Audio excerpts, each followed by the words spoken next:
presento a nosotros mismos. Sí, bueno, buenas tardes. Gracias por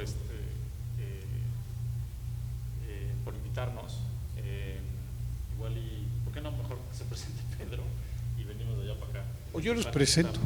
¿Sí? Bueno, Pedro, todos ustedes lo conocen, es director general en la Comisión Nacional de Seguros y Fianzas, muy involucrado desde hace muchos años, desde que yo era chico, muy involucrado en los asuntos técnicos actuariales de la regulación y lo invitamos a esta mesa redonda porque uno de los asuntos que queremos discutir hoy son los temas regulatorios de los seguros paramétricos, que es algo que no tiene el grado de sofisticación que tiene la regulación para los instrumentos tradicionales. Después, Darío Luna, que también ustedes lo conocen muy bien, él ha trabajado en el sector público y en el sector privado.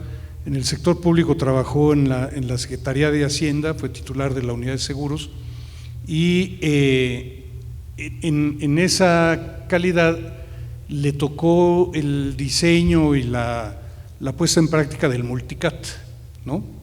El bono catastrófico del gobierno. Entonces pues tiene mucha experiencia en esos asuntos. Es el socio director de la compañía Aqua Capital. Y después tenemos a Marco Aedo, que trabaja con Darío en Aqua Capital, y parece actuario, pero en realidad es matemático, pues digamos es el brazo derecho técnico de Aqua Capital y de Darío, ¿no? También hemos trabajado juntos ellos. Los servicios que nosotros proveemos al CRIF están hechos por un consorcio formado por 3 compañías, nosotros, la compañía italiana Red y Aqua. Entonces, Aqua está encargada de los estudios, o sea, del análisis de la solvencia del CRIF mismo, de todas sus celdas, y eso es un asunto que va a salir ahorita como relevante para nuestra discusión, ¿no? Cómo debería uno ver la solvencia de una operación basada en instrumentos paramétricos. Si quieren, pues justo es el tema interesante es cómo es que el CRIF, esa aseguradora que les platicaba Mario hace rato, puede vender tantos seguros paramétricos a más de 20 países en Centroamérica y el Caribe. Digamos, ¿qué es lo que está detrás de esa facultad tanto regulatoria como de solvencia financiera que le permite hacer eso, ¿no? Y aquí queremos pues, también tener algunas lecciones conforme al régimen nacional. Entonces, no tengo el aparatito, pero abajo pasa. Entonces, la verdad es que es una discusión abierta, pero pensamos que para guiarla valdría la pena nomás como repasar algunas cosas. Les decía Mario que el CRIF es una aseguradora que empezó el Banco Mundial hace como en 2007 más o menos, pero realmente lo que es una compañía de portafolios segregados basada en Caimán.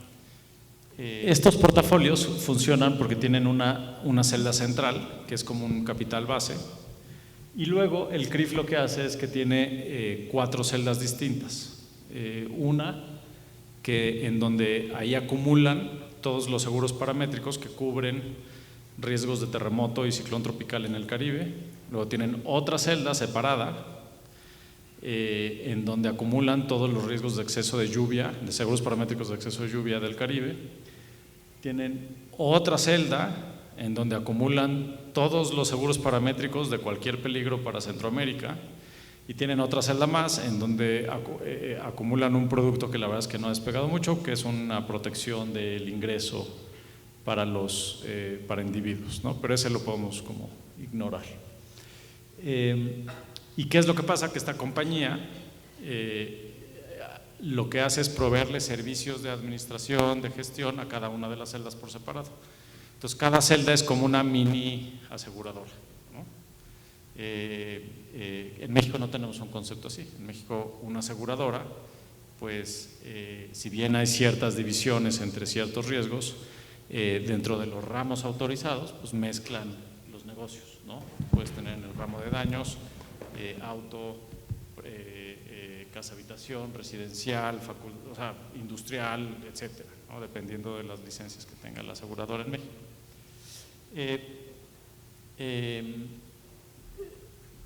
El CRIF tiene un solo accionista, pero es un accionista que no tiene ni voz ni voto en lo que pasa en las celdas. Es simplemente un tenedor pasivo de la acción, que para lo único que está es, si un día se tiene que deshacer la compañía, pues es como el ejecutor, el liquidador, digamos, de la compañía.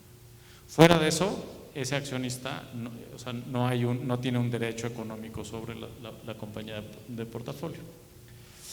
Y la regulación, ahorita lo vamos a ver en la siguiente lámina, pero esta compañía de portafolio segregado también está registrada en Caimán, tiene una licencia para operar como aseguradora de clase B. Hay distintas clases en Caimán y la clase B es una. Esa clase es la que está relacionada con una aseguradora que solo puede cobrarle primas a los que son sus miembros. Digamos, más de X%, creo que es del 90 o 98% del negocio tiene que venir de sus miembros. No puede vender, digamos, a clientes que no sean de alguna manera miembros de la compañía. Entonces se parece más a una mutualista, ¿no?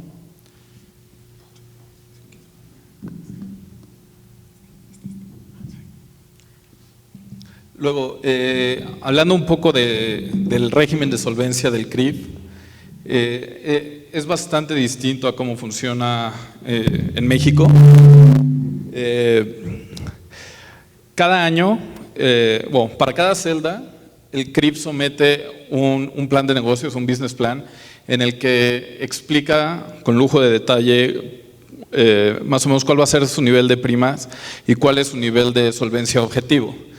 Esto es negociado con la Autoridad Monetaria de Caimán, CIMA, y es aprobado por esta.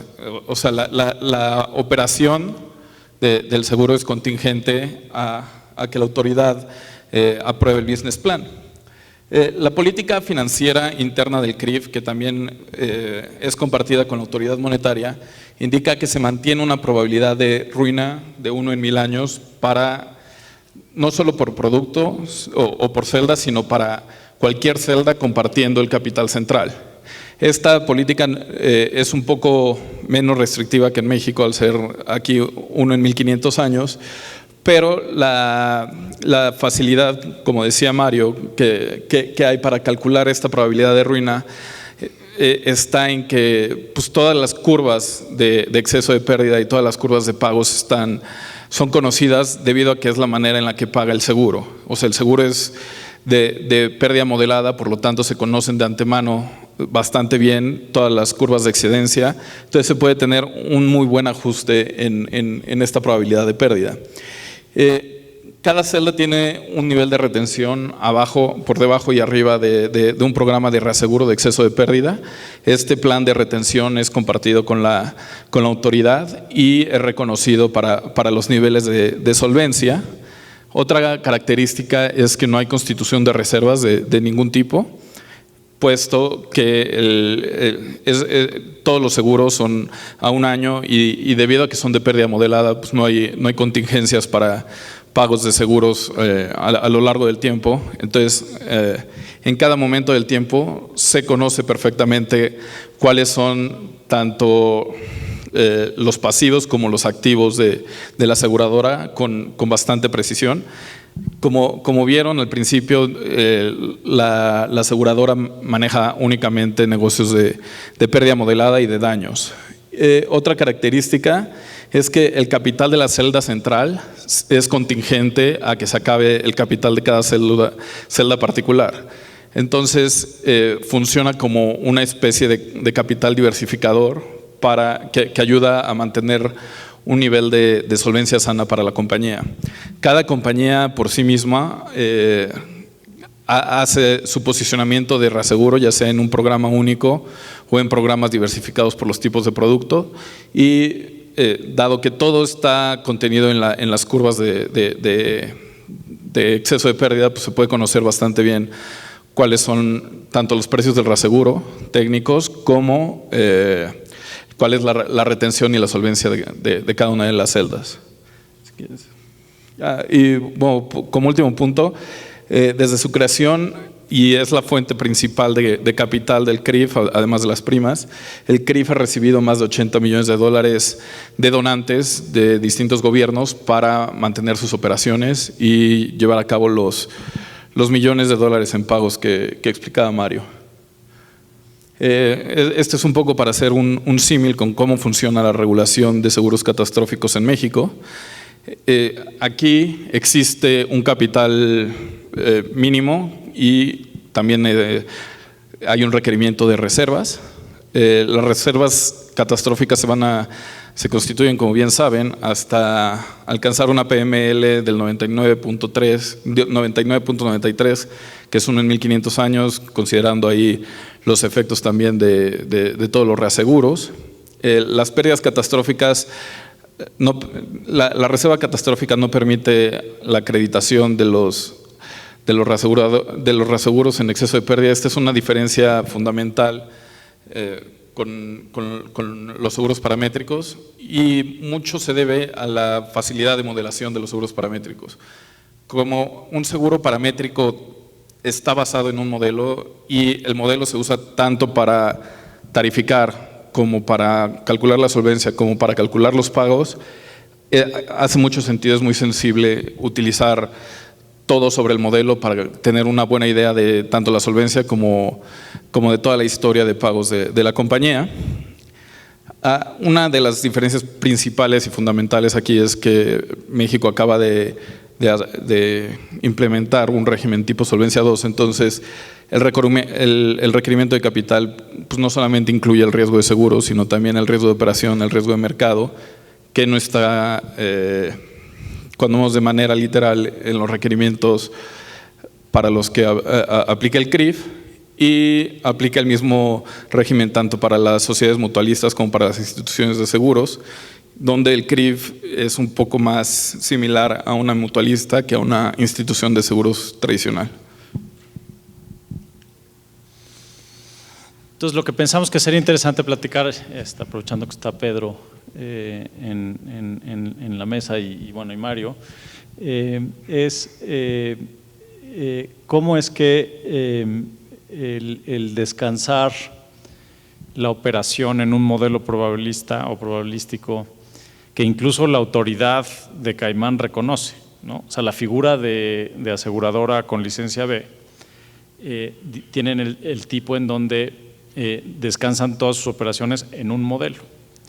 Entonces, si la regulación ya, digamos, reconoce esa figura y reconoce que se pueden emitir pólizas paramétricas y contratar reaseguro paramétrico y medir todo muy bien,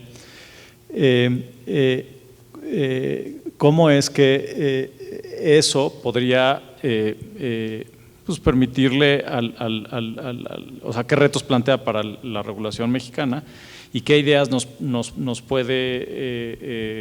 pueden ayudar para de alguna manera impulsar seguros paramétricos que, si bien tienen desventajas, sí están llenando un hueco que el seguro tradicional no está llenando en muchísimos segmentos del mercado, ¿no? Hablamos de la facilitación de medición de cúmulos, por ejemplo, las métricas de insolvencia son también más transparentes, es mucho más limpio el requerimiento de solvencia en función del riesgo catastrófico y no de otros riesgos, etcétera.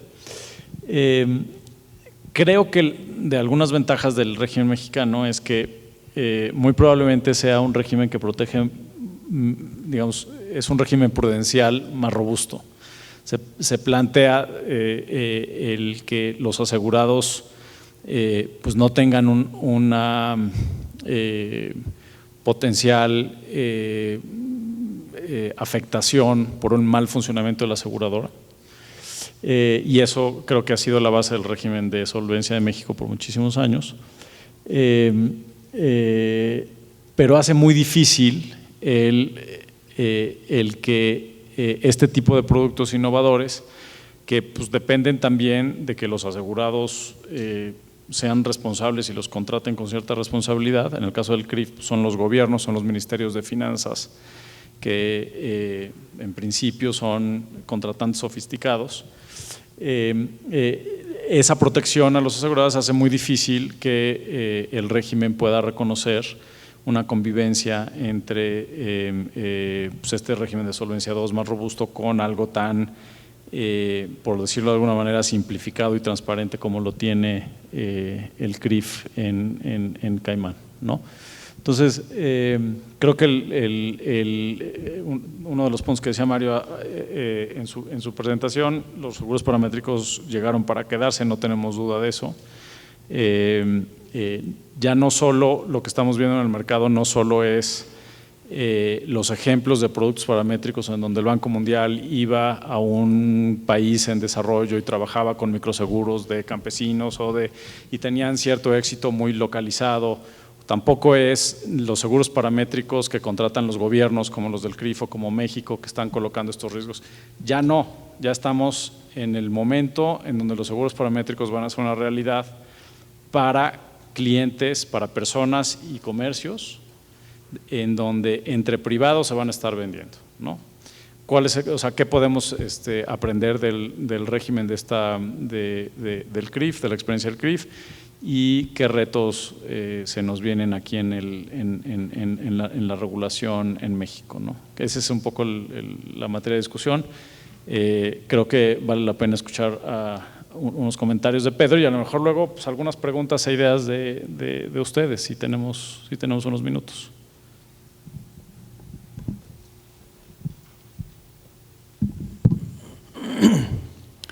Bueno, voy a hacer comentarios conforme a algunas cuestiones que aunque no aparezcan aquí, pues permiten dar contexto a este asunto.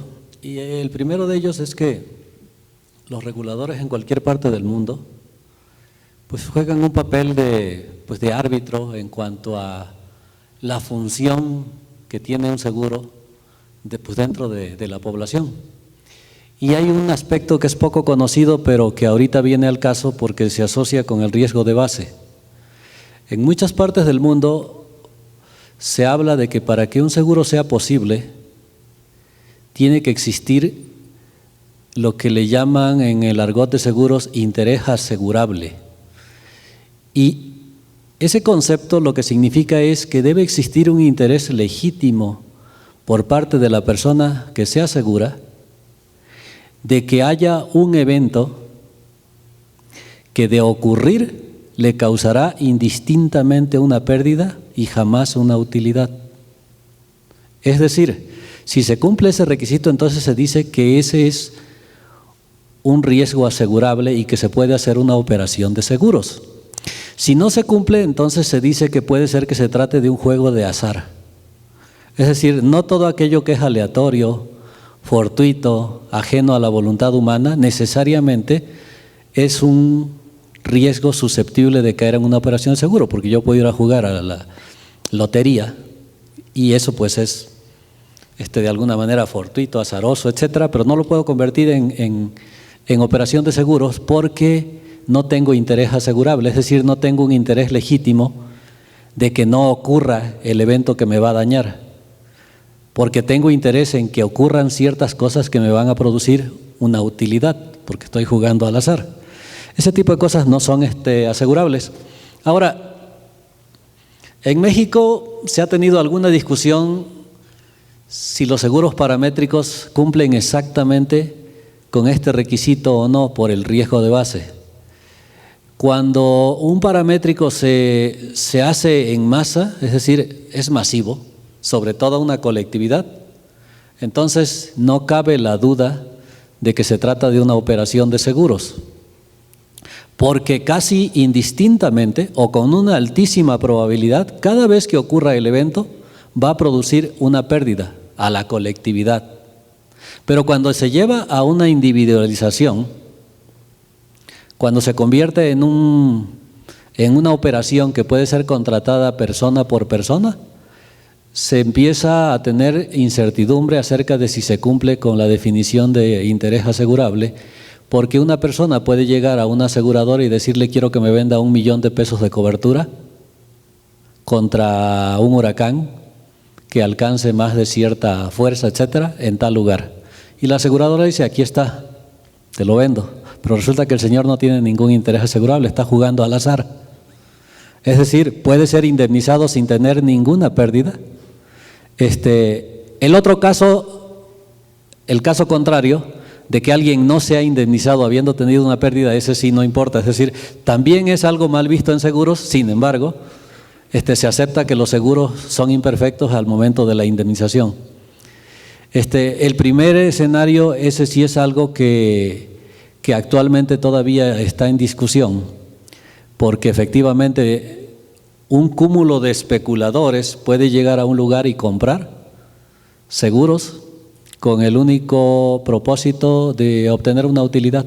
O sea, no de protegerse contra algo, sino de tener una utilidad. Eso son especulaciones, pues. O sea, sería un juego de azar. Bueno, ese es mi primer comentario, porque son de las cosas que se vislumbran ahí en el horizonte con los seguros paramétricos.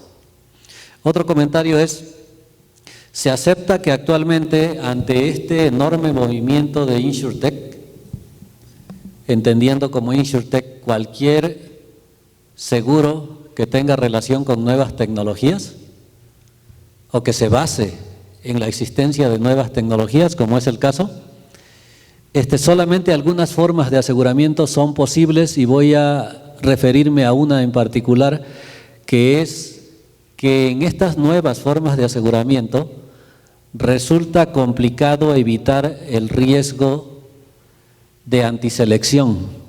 Es decir, cuando yo hago un aseguramiento a través de algún medio automatizado y no lo hago como tradicionalmente que se hace, que es valorando el bien que está en riesgo, entonces me expongo al efecto de antiselección. ¿Qué significa eso? Que alguien podría estar encontrando ventajas para poder contratar el seguro y de alguna manera aprovecharse o hacer un fraude para ese seguro.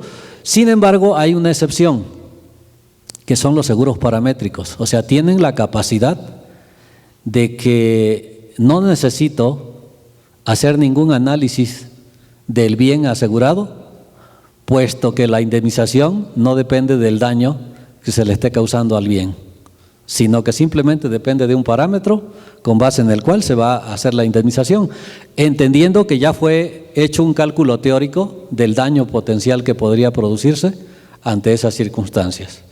Bueno, lo que significa eso es que entonces los seguros paramétricos son seguros que tienen la capacidad de evitar el gran inconveniente que tienen muchos tipos de seguros ante la suscripción bajo la figura de InsurTech. Otro comentario es que actualmente se le da mucho impulso y mucho apoyo a cualquier forma de aseguramiento que promueva la inclusión financiera o que sirva como instrumento de combate a la pobreza.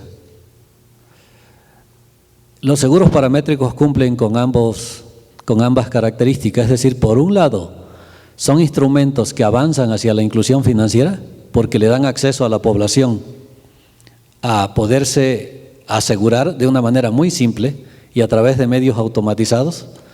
Y por otra parte, algún día alguien me preguntó en una plática, ¿por qué no México, en lugar de tener ese fondén que tiene ahí, por qué no agarra y mejor asegura?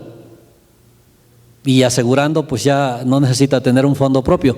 Y la respuesta fue, pues, porque no se puede. Es decir, tenemos una gran cantidad de riesgos allá en las periferias de la ciudad que no están inventariados, no se sabe qué son, ni de quién son, ni en qué condiciones viven las personas. Es decir, si se tuviera un inventario de qué personas son, a dónde están, qué bienes tienen, pues se podría a lo mejor hacer un aseguramiento concreto. Pero como no se sabe, hay una masa nada más ahí de riesgos, y entonces nada más puede haber dos formas de aseguramiento. El autoseguro, que es el caso del Fonden, bueno, una parte del Fonden, o el seguro paramétrico, en donde alguien que está a cargo de un municipio, de un estado, puede contratar un seguro paramétrico con la única finalidad de tener recursos para poder dar ayuda a todos aquellos que llegaran a sufrir un daño de esa masa, sin que sepa siquiera quiénes, o sea, no sabe al principio, a priori, no sabe quiénes son, no tiene el control y no lo va a tener. Entonces, bueno, esa es otra parte que el seguro paramétrico cumple. Modelos de capital de solvencia.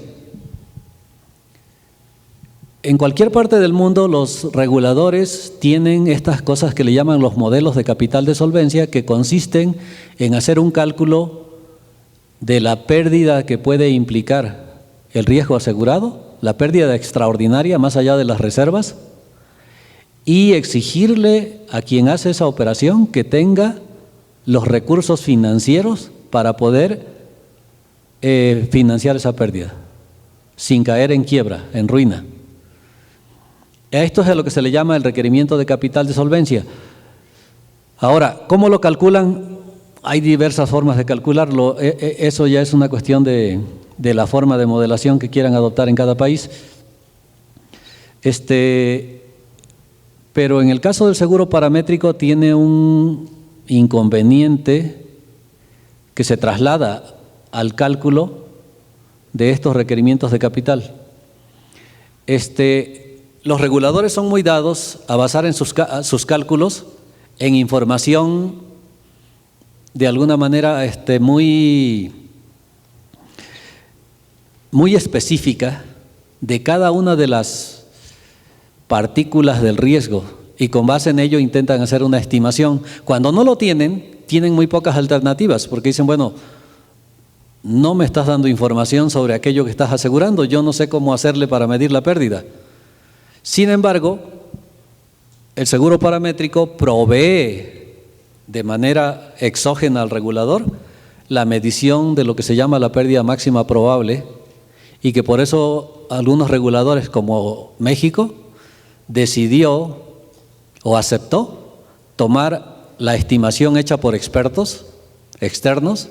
Esas estimaciones que le llaman pérdidas máximas probables, las aceptó para ponerlas como parte del modelo de requerimiento de capital, y al mismo tiempo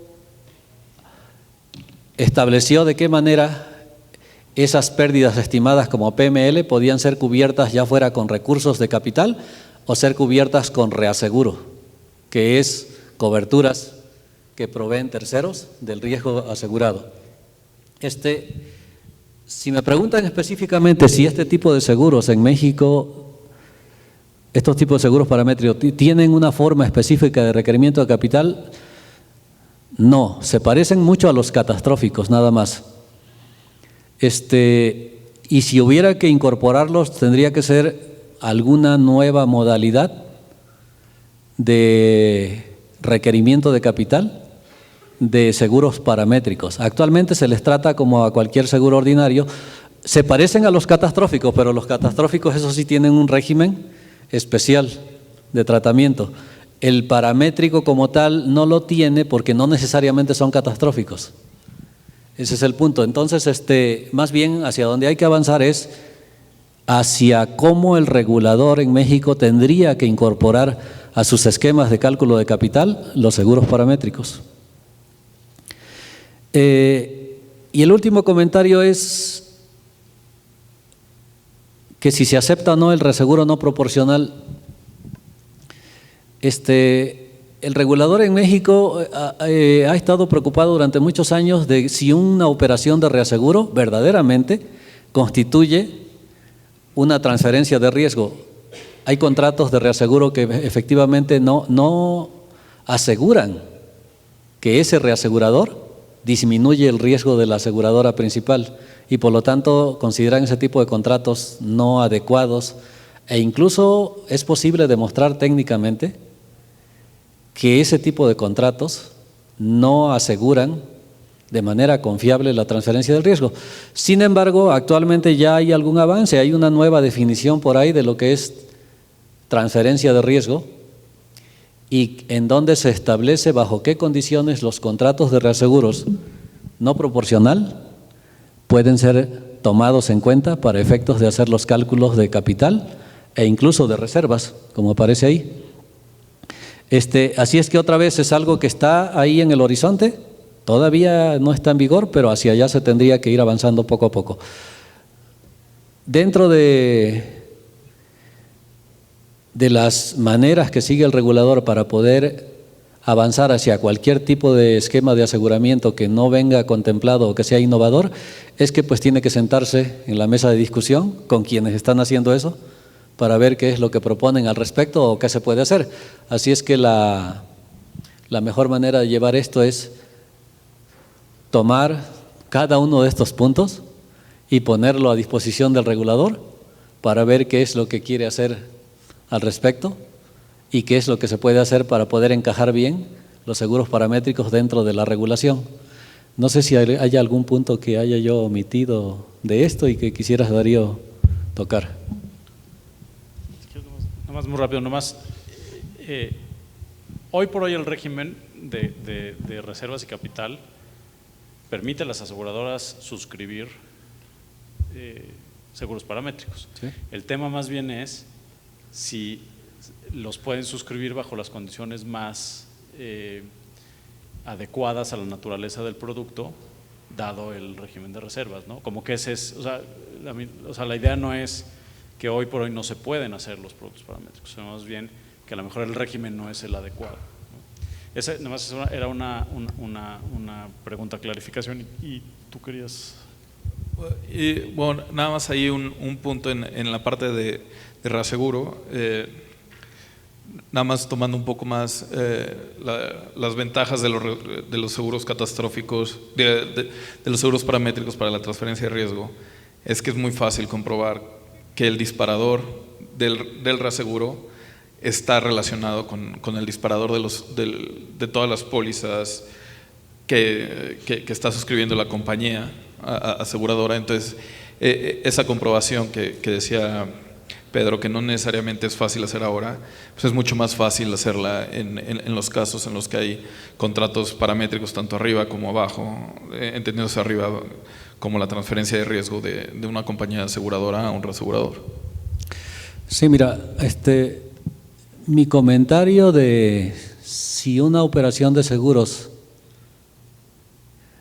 puede cumplir con las características de ser una operación de seguros, más bien fue en el sentido casi académico de que existe una definición que se aplica a nivel mundial, de que si una persona llega ante una aseguradora y le dice: quiero que usted me asegure contra la posibilidad de que mañana se caiga aquel árbol que está allá, la aseguradora le preguntaría: ¿y usted en qué le daña la caída de ese árbol? No, pues en nada, pero quiero que me asegure.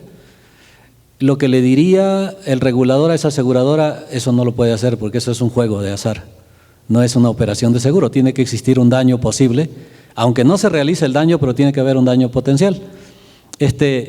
Y para que lo haya tiene que existir un bien. Ese bien puede ser un bien material o una capacidad ganancial, como por ejemplo cuando una persona pierde su capacidad de tener un salario remunerado porque se invalida, pues pierde su capacidad ganancial. Era algo que tenía en perspectiva que iba a obtener un bien y ya no lo va a obtener, entonces pues eso es sujeto de un seguro. O bien tiene un coche o una casa, pero si no tiene ninguna de esas cosas, entonces empieza a haber un cuestionamiento. Es una cuestión casi académica, pues a eso me refería en la discusión. Pero efectivamente México no hace ninguna mención acerca de que un paramétrico sea una operación no permitida. No, sí lo es, solamente que ciertas figuras de operaciones paramétricas podrían caer en esa imposibilidad de hacerse, aun cuando fueran paramétricos, algunas formas, otras seguramente que son operaciones de seguros. Y en cuanto a la mención de esa medición, efectivamente el regulador ha aceptado los modelos de ingeniería como unas buenas formas de estimación de pérdidas, tanto que actualmente los incluye dentro de la regulación. Quizás este punto es bien interesante y es una pregunta también para Mario, porque o sea, queda clarísimo entonces que tanto en Caimán como en la parte teórica, el contar con un muy buen modelo de catastrófico, probabilístico, un muy buen modelo que estime las pérdidas posibles, potenciales, probables, con cualquier métrica, pues es como la base para un buen producto paramétrico de seguros catastróficos, ¿no? De hecho, la IAIS, como institución que aglomera a los supervisores del mundo, pues sacó un documento de discusión bien interesante en donde básicamente lo que dice es: si queremos impulsar los seguros paramétricos, dado que no va a haber una verificación de la pérdida real y una indemnización de esa pérdida real, tenemos que sustentarnos en el mejor conocimiento posible de que puede haber una pérdida. Y eso es lo que hace el modelo. Es una pregunta para Mario, es pues, ¿cómo garantizan en sus modelos pues, que están logrando la mayor precisión en la estimación de esa pérdida probable, ¿no? Sí, estaba yo pensando en esa pregunta, había hecho unas notas.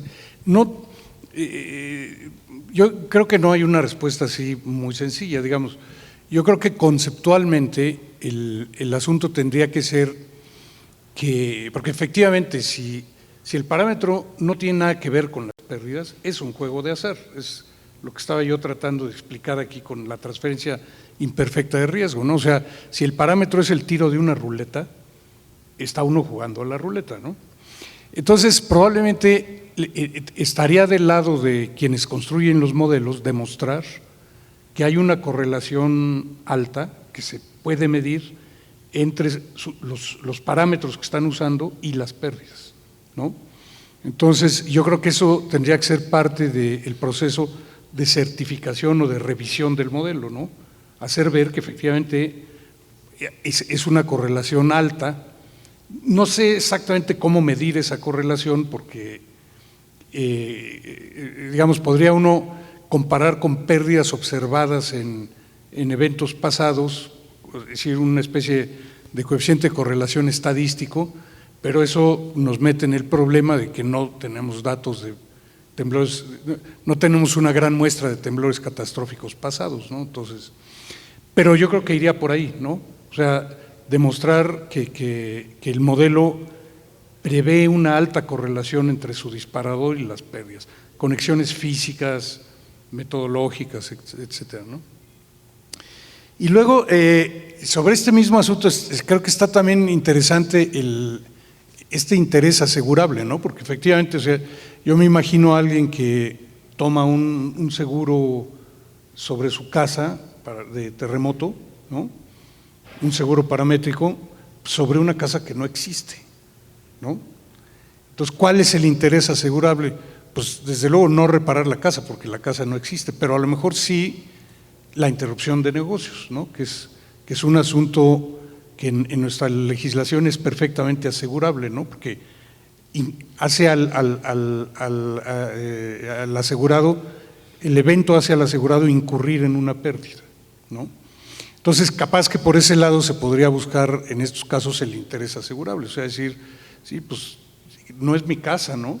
Pero si viene un temblor, pues eso me va a provocar una especie de pérdida de interrupción de negocios, no lo sé.